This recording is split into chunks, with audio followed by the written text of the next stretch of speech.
नमस्कार. आपण पाहताय न्यूज 18 लोकमत. आणि आता पुढच्या काही क्षणांमध्ये महाराष्ट्राचे मुख्यमंत्री उद्धव ठाकरे हे महाराष्ट्राच्या जनतेला संबोधित करणार आहेत. प्रामुख्याने गेल्या काही काळात पुन्हा एकदा राज्याच्या वेगवेगळ्या भागांमध्ये वाढत असलेला कोरोनाचा प्रकोप, सातत्यानं वाढत असलेलं कोरोनाचं चक्र आणि मोठं होत जाणारं हे सावट, यासह विविध प्रकारच्या तक्रारी ज्या राज्य सरकारच्याकडे केल्या जात आहेत कोरोनाच्या व्यवस्थेच्या संदर्भातल्या, यासह गेल्या काही काळात राज्य सरकारच्या बद्दल निर्माण झालेले दोन वाद आहेत. त्याच्यातला एक वाद आहे कंगनाचा. यासोबतच गेल्या काही काळात आलेल्या स्वतः मुख्यमंत्री उद्धव ठाकरे, राष्ट्रवादीचे अध्यक्ष शरद पवार यांच्या पाहता पाहता मार्चपासून आजपर्यंत किती महिने झाले, म्हणजे हे जवळपास वर्षाचं निघून घेतलं आहे. आपल्याशी बोलायला सुरुवात करण्यापूर्वी मी सर्वप्रथम आपल्या महाराष्ट्रातील तमाम नागरिकांना, सर्व धर्मियांना मनापासून धन्यवाद देतो आहे. कारण हा काळ जो आहे, हा मी सुरुवातीलाही आपल्याला बोललो होतो, सांगितलं होतं, सणासुदीचा आहे, पावसाळ्याचा आहे, सुगीचा म्हणजे शेतीचा हा सगळा काळ आहे. ह्या सगळ्या काळामध्ये गर्दी करणं टाळा, सभा समारंभ उत्सव हे टाळा. आणि मला एका गोष्टीचं समाधान आहे की आपण सर्वच, मग त्याच्यात कोणतेही धर्मीय मागे राहिले नाहीत. गणेशोत्सव अत्यंत साधेपणाने साजरा केला गेला.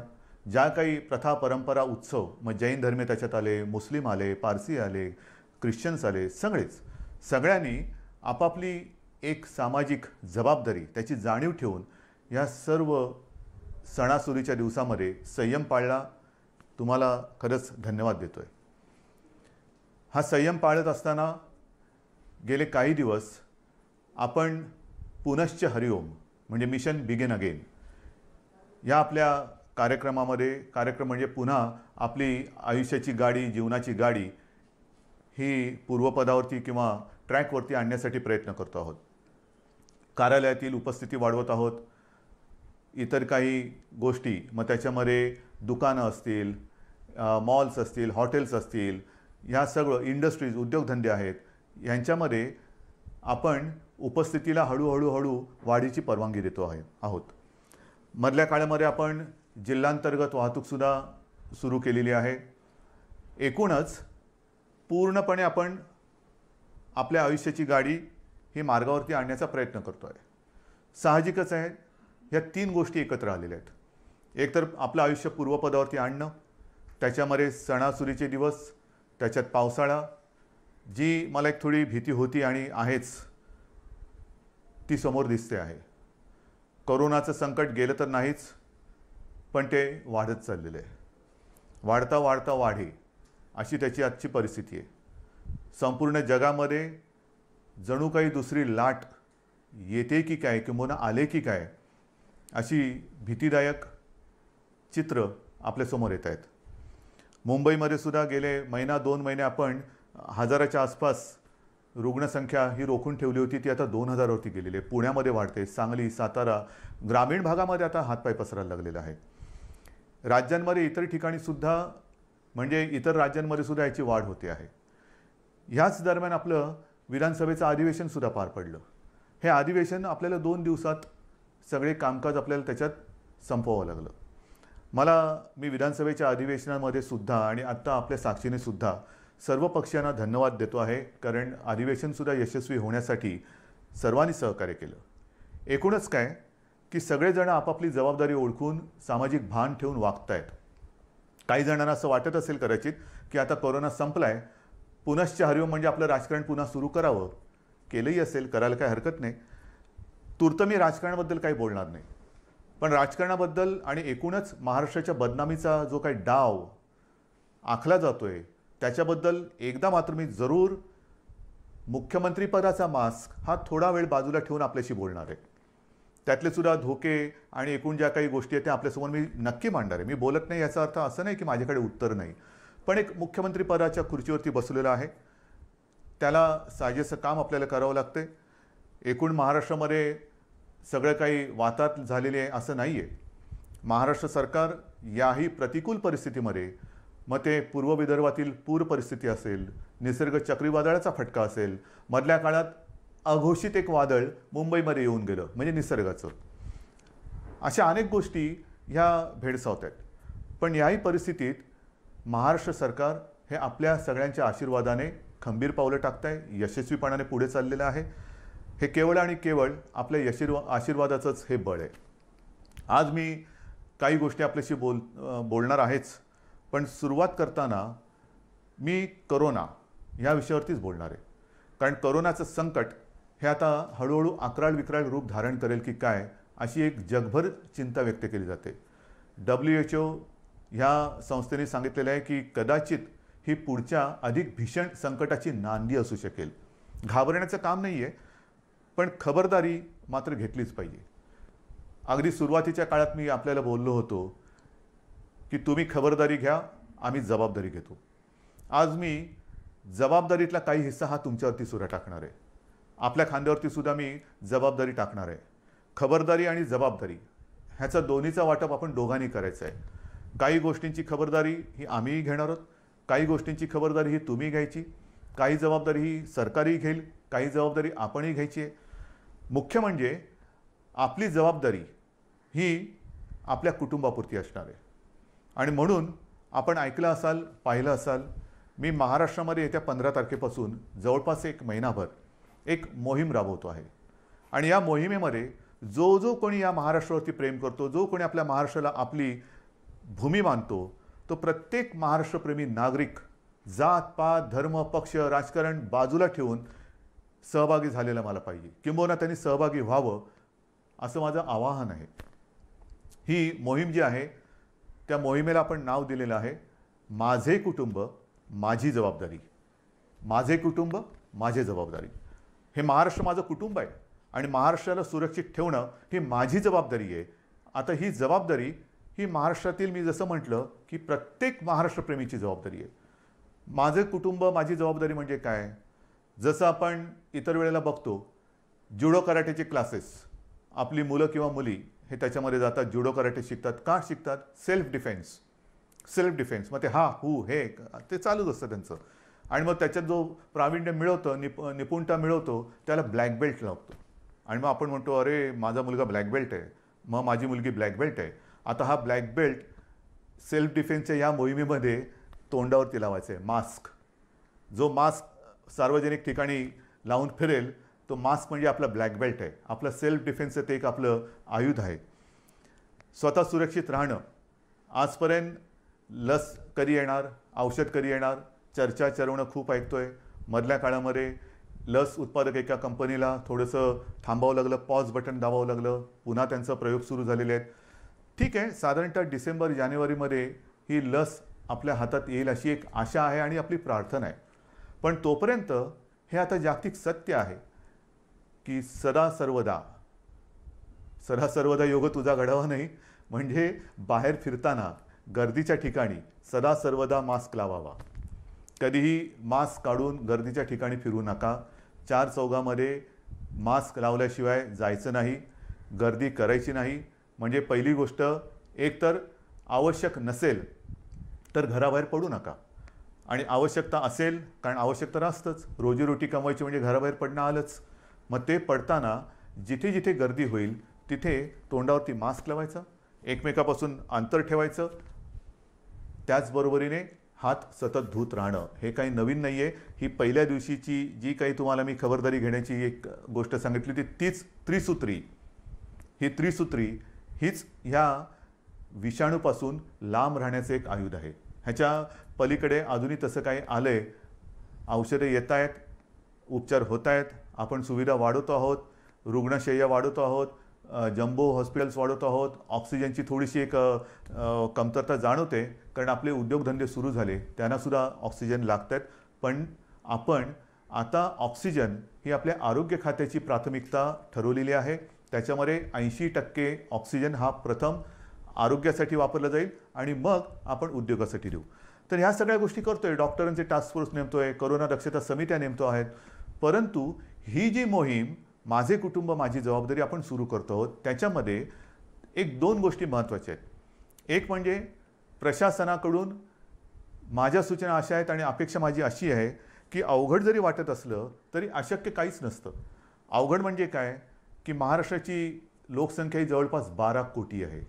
ह्या 12 कोटी जनतेची आरोग्य तपासणी ही अशक्यप्राय आणि अवघड आहे. 12 कोटी कुटुंब म्हटल्यानंतर किती घरं आली, कुठे कुठे आली, घनदाट लोकवस्ती कुठे आहे, तुरळक लोकवस्ती कुठे आहे. आपला प्रयत्न असा असणार आहे की ह्या महाराष्ट्रातील प्रत्येक घरामध्ये पुढच्या महिनाभरामध्ये किमान 2 वेळा तरी आरोग्याची चौकशी करायला आपली टीम जाईल. त्याच्यामध्ये मला आमदार, खासदार, जिल्हा परिषद सदस्य, सरपंच, नगरसेवक सगळ्यांनाच मी सांगतोय की प्रत्येक जणांनी आपापल्या वॉर्डाची जबाबदारी घ्यावी. आपापल्या वॉर्डामध्ये म्हणजे छोट्या विभागात जर का आपण जबाबदारी घेतली तर संपूर्ण महाराष्ट्र हा आपण याच्यामध्ये सहज व्यापून टाकू शकतो. कारण प्रत्येक मतदारसंघाला त्याचा लोकप्रतिनिधी आहे. त्या लोकप्रतिनिधींनी जर का जबाबदारी घेतली की माझ्या विभागाची जबाबदारी मी घेतो, काय टीम नेमायचे, ह्याच्यामध्ये शासनाचे आरोग्य विभागाचे असतील, महसूल यंत्रणेचे असतील, इतर आरोग्य कर्मचारी असतील, सोबत जर का आपल्या पक्षाचे असतील, असू द्या. आरोग्य तपासणी करायची. आरोग्य तपासणी म्हणजे चौकशी करायची. चौकशी म्हणजे कसं आहे की घराघरात जायचं, साधारणतः विचारपूस करायची की आपल्याकडे 50-55च्या वयापेक्षा कोण आहे, अधिक वयाचे कोण आहेत, त्यांचं ऑक्सिजन लेवल काय आहे, त्यांना इतर काही व्याधी आहेत का, काही लक्षणं आहेत का. जर काही व्याधी किंवा लक्षणं असतील तर ती आपल्या शासनाच्या यंत्रणेला लक्षात आणून द्यायचं. मग त्यानुसार पुढील उपचार काय करायचे, कुठे करायचे ह्याचं मार्गदर्शन आपली मग शासकीय टीम त्यांना करेल. एकूणच काय की आपण मुंबईमध्ये जी यंत्रणा लावलेली आहे, मोहीम राबवतो आहोत, चेस द व्हायरस.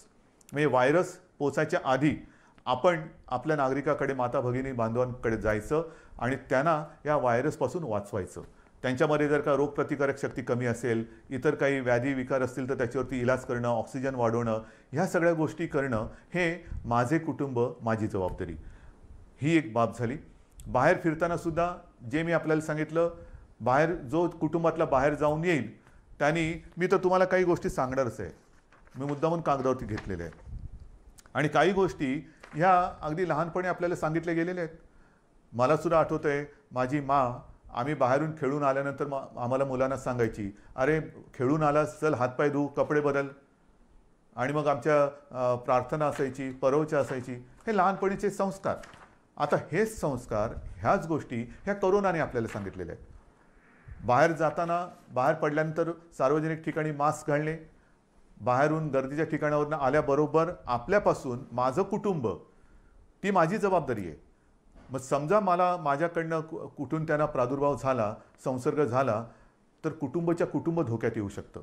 आणि म्हणून मी बाहेरून आल्यानंतर पहिले जोडे बाहेर काढा.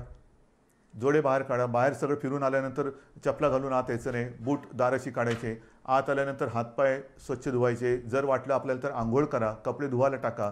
या साऱ्या गोष्टी आहेत. रस्त्यावरती थुकू नका, सार्वजनिक ठिकाणी शिंकू नका, खोकू नका, या साऱ्या गोष्टी आहेत. पण त्याच आता आपल्याला कटाक्षाने पाळावे लागत आहेत. आणि म्हणून लोकांमध्ये वावरताना सुरक्षित अंतर ठेवावे, मास्क घालावा, हात वारंवार धुवावे. इतर व्यक्तींशी बोलताना हे आणखीन एक महत्त्वाचं आहे, इतर व्यक्तींशी बोलताना फेस टू फेस, काय मी त्याच्या तोंडावरती बोललो नाही, तोंडावरती नका बोलू. जरा समोरासमोर बोलण्याचं टाळायचं आहे. आणि बोलताना जरा फेस टू फेस न बोललं तर अधिक चांगलं. त्याच्यानंतर ऑनलाईन खरेदीवरती भर द्यायचा. जिथे सुपर मार्केट असतील किंवा काही सार्वजनिक बाजार असतील तिथे गर्दी नसलेल्या वेळी जावे, गर्दी करू नये. दुकानातील वस्तूंच्या सॅम्पलला कारण नसताना हात लावू नये. सार्वजनिक वाहनातून म्हणजे जसं शहरांमध्ये आपण आता बसेस सुरू केलेल्या आहेत, लोकलसुद्धा काही वर्गांसाठी सुरू केलेल्या आहेत, आणखीन काही त्याच्यात वाढ करतो आहोत, लोकलची वारंवारता वाढवतो आहोत, आणखीन हळूहळू सगळ्या गोष्टी आपण वाढवत जातो आहोत. पण सार्वजनिक वाहनात असाल तर बोलू नका, शक्यतो कमी बोला. त्याच्यानंतर बैठका, जशा बैठका आता मुख्यमंत्री घरी बसून काम करतात, घराबाहेर पडा. पण त्यांना कल्पना, हे माझ्यावरती जे आरोप करतायत ते जिथे गेलेले नाहीत, तिथे दुर्गम भागात मी व्हिडिओच्या माध्यमातून जाऊन येतो, फिरतो, तिथे मी सूचना देतो. जिथे तुम्ही पोचू शकत नाहीत, गेलेला नाहीत, तिथे मी जातो आहे, मी बोलतो आहे. कसा? या तंत्रज्ञानाच्या माध्यमातून. तर जिथे जिथे आवश्यकता असेल तिकडे, किंबहुना जर का आपल्याला बैठका घ्यायच्या असतील तर व्हिडिओ कॉन्फरन्सिंग करा. हे फार महत्त्वाचं आहे. त्याच्यानंतर जर लक्षणं आढळली, कोणाला जर का वाटलं, लक्षणंसुद्धा आता मी सगळ्या काही गोष्टी तुम्हाला सांगत नाही जाणार, बऱ्याचशा गोष्टी आपल्याला कल्पना आहे. लक्षणं आढळली तर तुम्ही कुठे गेला होतात, साधारणतः कोणाला भेटला होता, त्याची एक माहिती, त्याची एक यादी ही आपल्याला तपासायला आलेल्या आरोग्य अधिकारी किंवा जी शासन यंत्रणा असेल त्याच्याकडे द्या, की जेणेकरून त्यांच्यापासून म्हणजे त्यांच्यावरती आपण इलाज करू शकू आणि त्यांच्यापासून इतरांना होणारा संसर्ग आपण थांबवू शकू. इतरांसमोर जेवताना, कारण आता हळूहळू आपण हॉटेल्स, मोठी जी 5 स्टार असतील, लॉजेस असतील, ह्या काही हॉटेल्सना आपण परवानगी दिलेत, पूर्ण चालवायला दिलेत. त्यांच्यामधले रेस्टॉरंट्सना परवानगी दिले. गेल्या आठवड्यात मला रेस्टॉरंटची काही लोकं भेटून गेलेली जी ह्या हॉटेलच्या बाहेरची आहेत. आमचं काय करणार, जिमची लोकं येऊन भेटून गेली, आमचं काय करणार. सगळ्यांशी मी बोलतोय, त्यांना सुद्धा काही सूचनावली मला द्यायची आहेत, ती पाळा आणि आपण ते ओपन करू. आणि म्हणून इतरांसमवेत जेवताना समोरासमोर बसू नका. महत्त्वाचं काय की समोरासमोर हा जो व्हायरस येणं जाणं करू शकतो, त्याच्यात आपल्याला त्याचा मार्ग हा बदलून टाकायचा. म्हणजे समोरासमोर नसेल, बाजूला असेल, तर तो जर का दुर्दैवाने कोण त्याच्यात संसर्गजन्य असेल, झालेला असेल, संसर्ग झालेला असेल, संसर्ग बाधित, तर त्याच्यापासून दुसऱ्याला संसर्ग होणार नाही. जेवणातील पदार्थ इतरांना वाटताना मोठ्या बाउल्समध्ये न घेता छोट्या छोट्या वाळायच्यात घ्या, हे आहे. नंतर काही ठिकाणी आपण बघतो सार्वजनिक शौचालय असतील, त्याची स्वच्छता आणि निर्जंतुकीकरण तर हे आपण करतोच आहोत, करावं लागतंच आहे, करावं लागणारच आहे. पण घरामध्ये सुद्धा ज्यांच्याकडे आता शहरी भाग आहे, शहरामध्ये पूर्वीच्या शौचालयांची आता कमतरता आहे, ती जात चालली. नवीन ती युरोपियन स्टाईलची आली. त्याच्यात फ्लश करताना त्याचं झाकण बंद करून फ्लश करा, की जेणेकरून पुढचं सांगण्याची गरज नाही. नंतर जर भेटायचं असलं तर बंद जागेत भेटायचं टाळायचं, उघडं पाहिजे. मी मागेही आपल्याला सांगितलं होतं की एअर कंडिशनचा वापर करण्यापेक्षा खिडक्या, चला हवा येऊ द्या, हवा खेळती राहिली पाहिजे, हवेचं येणं जाणं चाललं पाहिजे. आणि अडचणीच्या जागी, अपुऱ्या जागी जास्त वेळ थांबू नका. अशा या काही गोष्टी आहेत, ह्या मी तुम्हाला ह्या मोहिमेच्या माध्यमातून सांगणार आहे. ही मोहीम आपल्याला राबवायची, ह्याच्यात मला जनतेचा सहभाग पाहिजे. लहान मुलं, तुमच्या काही सूचना असतील त्या द्या, चित्र काढा. मी जाहिरात संस्थांना बोलवणार आहे, वृत्तपत्र वाहिन्यांना बोलवणार आहे, प्रसार माध्यमांना बोलवणार आहे. प्रत्येकजण मी काय करू शकतो, जसं ते म्हणतात ना, राम सेतू बांधताना खारीचा वाटा, प्रत्येकाने खारीचा वाटा सिंहाचा घ्यायचा तर सिंहाचा घ्या, खारीचा घ्यायचा खारीचा घ्या. पण मी या मोहिमेत आहे हे मला पाहिजे. सगळ्या जणांनी अत्यंत प्रामाणिकपणाने या मोहिमेत सहभागी होऊन, हे युद्ध आहे, हे युद्ध आता सार्वत्रिक, सगळी ज्या वेळेला जनता रस्त्यावरती उतरते तेव्हाच त्या युद्धामध्ये यश मिळतं. आजपर्यंत आपण हे युद्ध घरी बसून लढत होतो. आता मला तुम्हाला एक एक गोष्टी मी उघड करत चालू असताना, अजून मी पूर्ण ओपन केलेल्या नाहीत, कारण व्हायरस वाढतो आहे. पुन्हा लॉकडाऊन करायची वेळ येऊ नये हीच एक अपेक्षा आहे. पण जर ह्या गोष्टी तुम्ही कटाक्षाने पाळणार असाल तर, अजूनही मला काही ठिकाणी दिसतंय, मी येता जाताना बघतो, हळूहळू मुंबईमध्ये सुद्धा शिथिलता यायला लागलेली आहे.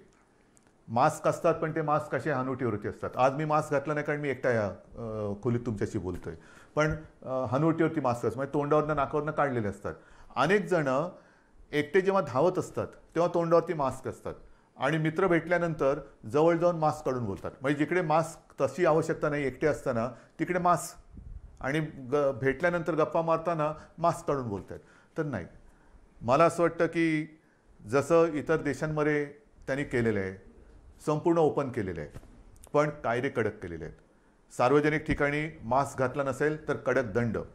जर एखाद्या ठिकाणी दुकानात किंवा कुठे गर्दी झाली, त्यांचे कॅमेरे ऑन असतात, ताबडतोब ते दुकान बंद. बसमध्ये सुद्धा किंवा मेट्रोमध्ये सुद्धा गर्दी झाली, ताबडतोब तिकडे ती कारवाई केली जाते. तर ह्या काही गोष्टी ह्या कायद्याने करण्याची गरज आहे का? का आपण आपली सुरक्षितता किंवा आपली जबाबदारी आपण पार पाडू शकत नाही का? आपण करू शकतो, पण हे कायदे काही ठिकाणी आपल्याला जरूर करावे लागणार. जर का मास्क घातला नाही, दंड करावा लागणार. गर्दी झाली, पुढची थोडीशी कारवाई करावी लागणार. तर अंगवळणी या गोष्टी पडेपर्यंत थोडंफार आपल्याला या गोष्टी समजून घ्याव्या लागतील. शिथिलता आपल्या वागण्यात येता कामा नये.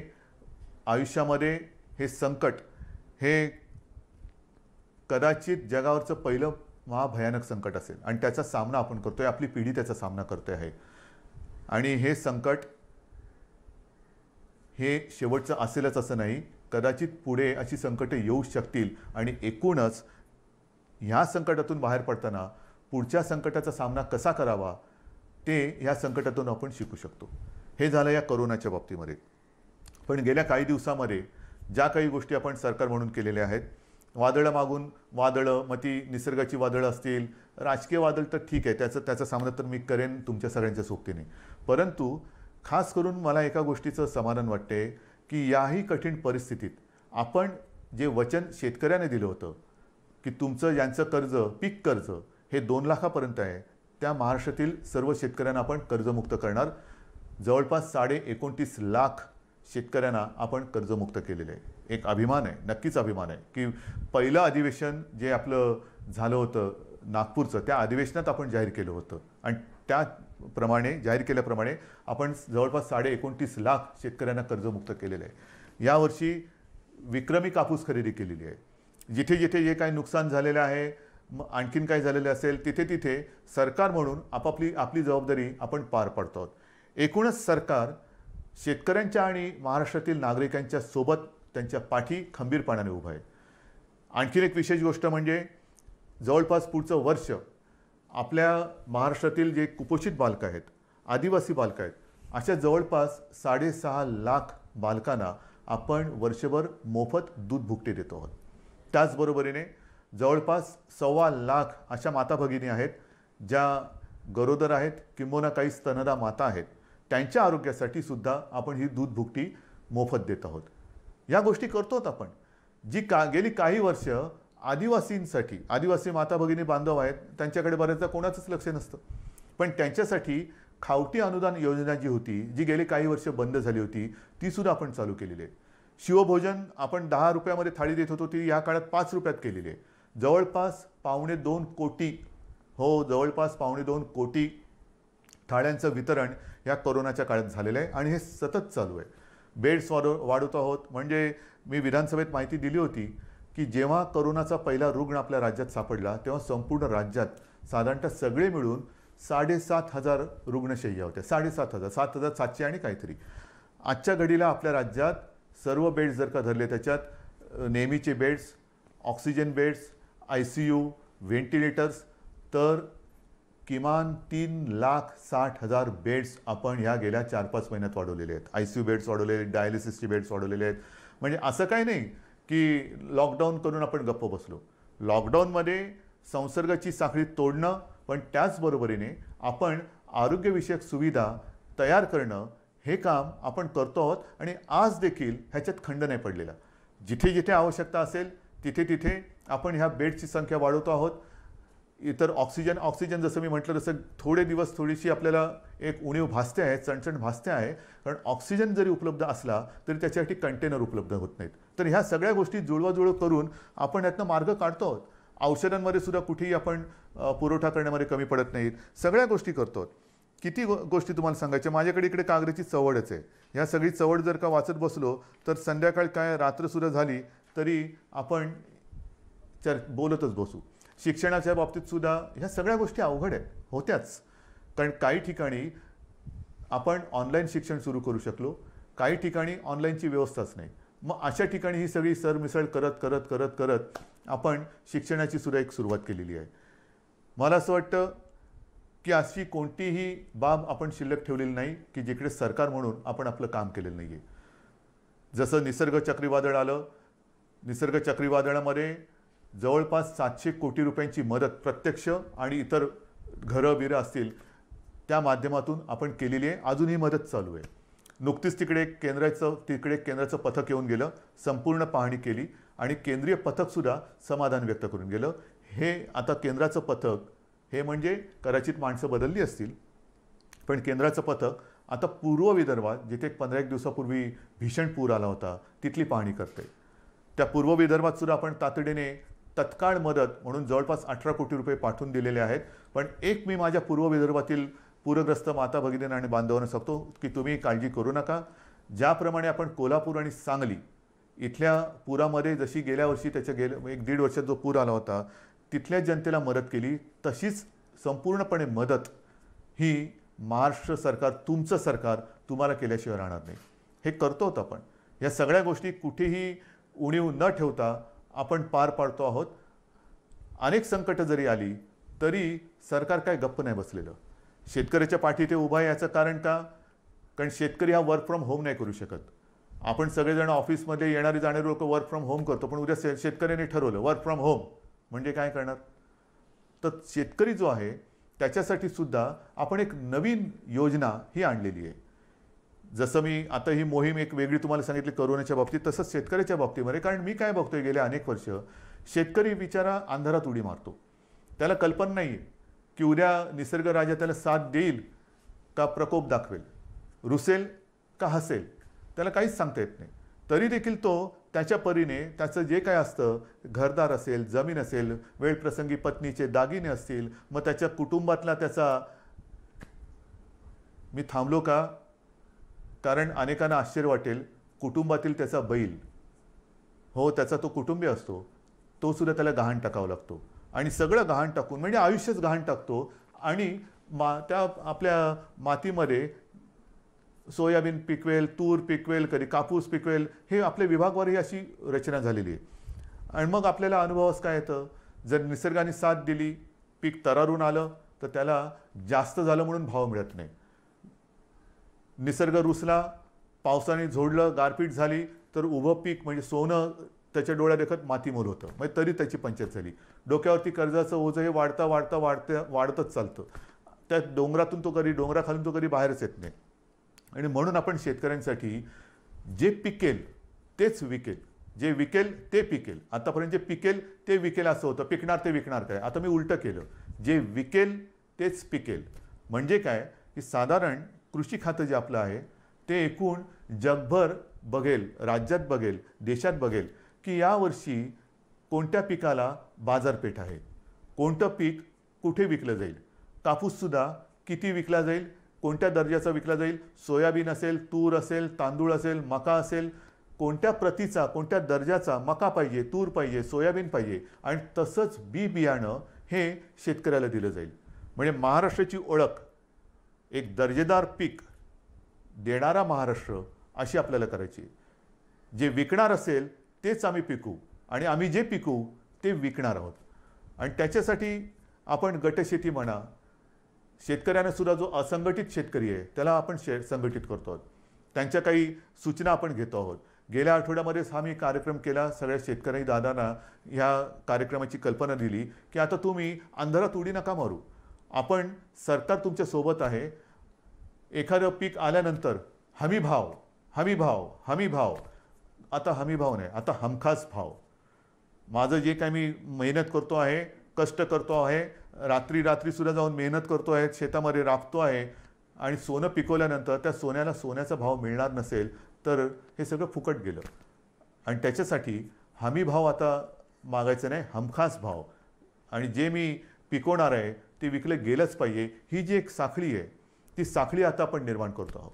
आणि त्या साखळीमध्ये हा सगळा नाशिवंत माल असतो, भाजीपाला असेल, धान्य असेल, त्यांच्यासाठी विभागवार आपण शीतगृह असतील किंवा स्टोरेज, कोल्ड स्टोरेज, गोडाऊन्स असतील, त्याची एक साखळी निर्माण करतो आहे. त्यांना येण्या जाण्याची जी काय माल वाहतूक असेल ती जी वाहतूक आहे त्याच्यासाठी वेगळं काही आणखीन करता येते का ते बघतोय. त्यांना वाहनं उपलब्ध करून द्यायची, बाजारपेठ उपलब्ध करून द्यायची, कोणत्या बाजारात कसली मागणी आहे त्याच्याप्रमाणे तो त्याचा माल तिकडे नेऊन विकायला त्याला आपण मदत करणार आहोत. अशा अनेक गोष्टी आपण शेतकऱ्यांसाठी करतोय. आपल्या राज्यातला शेतकरी ह्या कर्जबाजारी यापुढे राहता कामा नये. स्वतःच्या पायावरती अभिमानाने तो बोलला पाहिजे की मी माझ्या महाराष्ट्रातला शेतकरी आहे. आणि ही जी आताची कोरोनाची एक लाट येते, लाटेमागून लाट, ह्याच्यामध्ये असं म्हटलं जातं की अनेक देशांमध्ये भूकबळी जाण्याची शक्यता आहे. भूकबळी म्हणजे त्या देशांमध्ये शेती जिथे होत नाही तिथे त्यांना अन्नधान्य हे बाहेरून आणावं लागतं. हा आपला देश हिंदुस्थान हा तर कृषीप्रधान देश आहे. आणि कृषीप्रधान देशामध्ये महाराष्ट्र हे सगळ्यात प्रगत प्रयोगशील राज्य आहे. महाराष्ट्रामध्ये सतत प्रयोग हे होत राहतात. सुधारणा, आधुनिकीकरण हे महाराष्ट्राचा स्थायी भाव आहे. आणि म्हणून मला शेतीमध्ये सुद्धा ही आगळी वेगळी क्रांती करायची आहे तुमच्या साहाय्याने. हे सगळं झालं, आत्तापर्यंत तुमच्याशी मी बोललो. त्याच्यानंतर जे मी तुम्हाला सांगितलं की एका मागोमाग एक विषय येत आहेत. गेल्या आठवड्यात अचानक असाच विषय समोर आलेला आहे, तो मराठा आरक्षणाचा. मराठा आरक्षण खरं म्हणजे हा विषय अशा पद्धतीने येण्याची काही आवश्यकता नव्हती. आपण महाराष्ट्र राज्याने सर्व पक्षाने, म्हणजे त्याही वेळेला सत्तेमध्ये शिवसेना होतीच, भारतीय जनता पक्षासोबत होती, राष्ट्रवादी आणि काँग्रेस विरोधात होते, तरी देखील चारही महत्त्वाच्या पक्षांनीच नव्हे तर विधिमंडळातील सर्व पक्षांनी एकमताने मराठा समाजाच्या न्याय हक्काचा हा जो काही लढा होता त्याला न्याय देण्यासाठी मराठा आरक्षणाचा निर्णय घेतला. सर्व पक्षांनी घेतला, एकमताने घेतला, बहुमताने घेतला नाही, एकमताने घेतला आणि आपण तो मंजूर केला. त्याला इकडे उच्च न्यायालयात आव्हान दिलं गेलं, ते आपण जिंकलो. त्याच्यानंतर सर्वोच्च न्यायालयात आव्हान दिलं गेलं, ती लढाई आपण लढतो आहोत. ही लढाई लढताना पहिल्या सरकारने जे वकील दिले त्याच्यात कोणी आपण बदलले नाही. देशातील जे सर्वोत्तम वकील असतील ते आपण त्याच्यात दिलेले आहेत. त्याचबरोबरीने वकील कमी न करता आणखीन त्याच्यात ज्यांनी सूचना दिल्या तेही वकील आपण त्या पॅनलवरती घेतलेले आहेत. बरोबरीने काही संस्था, काही व्यक्ती या केसमध्ये त्याच्यात त्याने इंटरव्हेन केलं, त्यांनी देखील त्यांच्या परीने त्यांच्या पसंतीचे वकील याच्यात दिले. एकूण काय की कुठेही आपण कोर्टामध्ये आर्ग्युमेंट करायला कमी पडलेलो नाही, अजिबात नाही. आपली मागणी सर्वोच्च न्यायालयात काय होती की जसं देशातील इतर राज्यांमध्ये आरक्षणाचा प्रश्न हे प्रलंबित ठेवले गेलेले आहेत, मग लार्जर बेंचसमोर म्हणजे 3 का 5 त्यापेक्षा जास्त न्यायाधीशांच्या बेंचसमोर जसे इतर राज्यातील आरक्षणाचे प्रश्न हे मांडले जात आहेत तशीच परवानगी आम्हाला मोठ्या बेंचसमोर जाण्यासाठी द्या. ही आपली गोष्ट सर्वोच्च न्यायालयाने मानली, नक्कीच मानली. त्याच्याबद्दल मी त्यांना धन्यवाद देतोय. पण ती मानत असताना अनपेक्षितपणे, अनाकलनीय पद्धतीने त्यांनी आपण आरक्षण जे दिलेलं आहे त्याच्या अंमलबजावणीसाठी अंतरिम स्थगिती दिली. इतर राज्यात कुठे दिले का हे उघड आहे, जिथे असेल तिथे असेल, नसेल तिथे नसेल, पण मला नाही वाटत कुठे दिलेली आहे. म्हणजेच काय की हा विषय किचकट असताना हे मानल्यानंतर मोठ्या बेंचसमोर जायला परवानगी दिली गेलेली आहे, पण ती देताना ज्या स्थगितीची गरज नव्हती ती स्थगिती दिली. ह्याच्या विरुद्ध आता संपूर्ण आपण चर्चा करतो. 2 दिवसापूर्वी मी ह्या विषयामध्ये ज्या संस्था, व्यक्ती सहभागी आहेत, अत्यंत पोटतिडकीने काम करतायत, आपली मतं मांडतायत, ह्या केसच्या सुनावणीच्या वेळेलासुद्धा मी स्वतः एक किमान 2-4 वेळा तरी व्हिडिओच्या माध्यमातून अशोकराव चव्हाण असतील, आपले एकनाथ शिंदे आहेत, विजय वडेट्टीवार आहेत, अजितदादा आहेत, बाळासाहेब थोरात आहेत, किती मंत्र्यांची नावं घ्यायची, जयंतराव पाटील आहेत, ह्या दिलीपराव वळसे पाटील आहेत, ह्या सगळ्यांसमवेत आम्ही या व्यक्तींशी, संस्थांशी आणि ज्येष्ठ विधितज्ञांशी चर्चा करत आपल्याला काय बोललं पाहिजे, कसं बोललं पाहिजे हे ठरवत तिथे आपण कोर्टासमोर आपण बाजू मांडली. तरी हा निकाल आला.